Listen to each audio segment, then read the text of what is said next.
thickness from the gauge of the wire when you push it close together creates these little tiny gaps.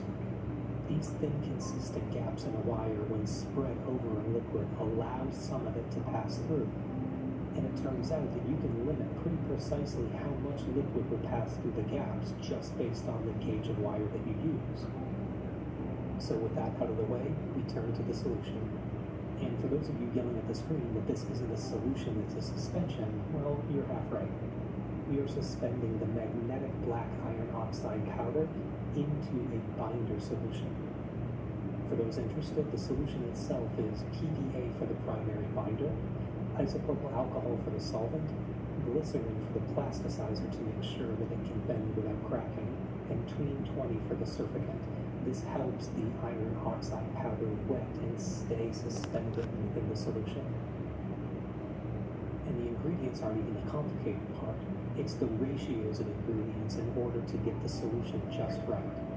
After every modification of the recipe, I always degas the mixture to make sure that there's no micro bubbles inside when I go to apply it. After that's ready, I use some of the 3M tack to apply some PET film to the glass plate. I don't want to use my cut circles because, again, I'm just testing. This takes quite a few tries in order to get the right pressure and speed in order to apply a consistent thin layer onto the film. The thickness is also going to reduce as it dries. The goal is to get to about a 20 micron wet thickness, which means after the solvents have evaporated, that'll leave us with about 5 or 6 microns. For comparison, a commercial high-density disc layer is about 2 microns thick. After a handful of recipes and quite a few tries with the Meyer rod to get the technique locked in, it's time to apply it to a disc.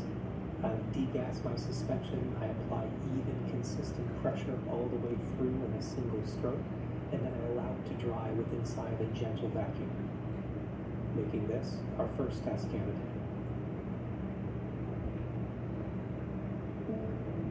So how do we test? With this.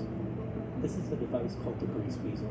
This is going to allow us to see the magnetic flux on a disc, that is, the magnetic transitions from pole to pole. That's how floppy drives work. They flip the magnetic polarity in certain timing increments that end up translating to ones and zeros and eventually data. Using the grease weasel and other tools, we're beginning to visualize the quality of the magnetic media itself and visually see any data that may be on the disk, even if it's not enough in order to translate to a file. As I'm cleaning up our first test candidate, I'm getting kind of excited.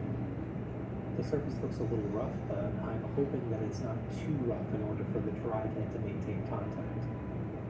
There's not going to be a ton of strain on this media, so only a couple of dabs of super glue will fix it to its center plane.